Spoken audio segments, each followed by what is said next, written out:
रवां साल कराची के मुख्तलिफ इलाकों में डंपर, ट्रेलर और वाटर टैंकर ने 104 से जायद खानदानों पर कयामत ढा दी। 5 फरवरी को मिलेनियम मॉल के सामने डंपर की जद में आकर बीवी के साथ साथ जाबहक होने वाला कामरान 5 बहनों का इकलौता भाई था। इसके अलावा 2 कमसिन बच्चियों का बाप भी था। इस वक्त बोल न्यूज़ के नुमाइंदे खुरम गुलजार मुतवफ़ी की बेटी और बहन के साथ मौजूद हैं।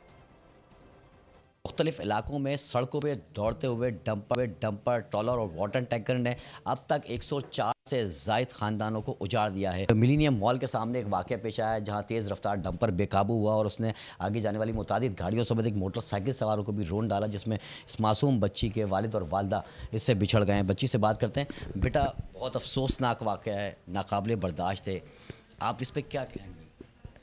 ये मैं बस यही कहना चाहूँगी, या तो मेरे माँ बाप को वापस ला के दें या तो उसको उसी डंपर के नीचे कुचल दें। बच्चों को कौन देखेगा?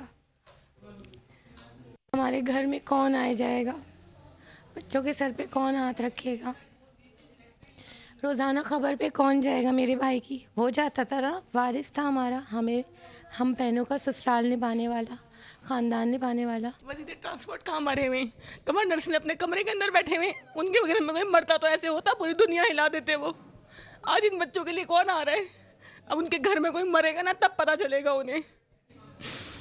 जबकि वो घर मरने वाले कामरान जो है वो घर के वाहिद कफ़ील थे, बहनों की भी देखभाल के साथ साथ अपनी 2 बच्चियों की भी किफ़ालत कर रहे थे। इनका कहना ये है कि अब सब्सक्राइब करें और बेल दबाएं ताकि कोई खबर रह न जाए।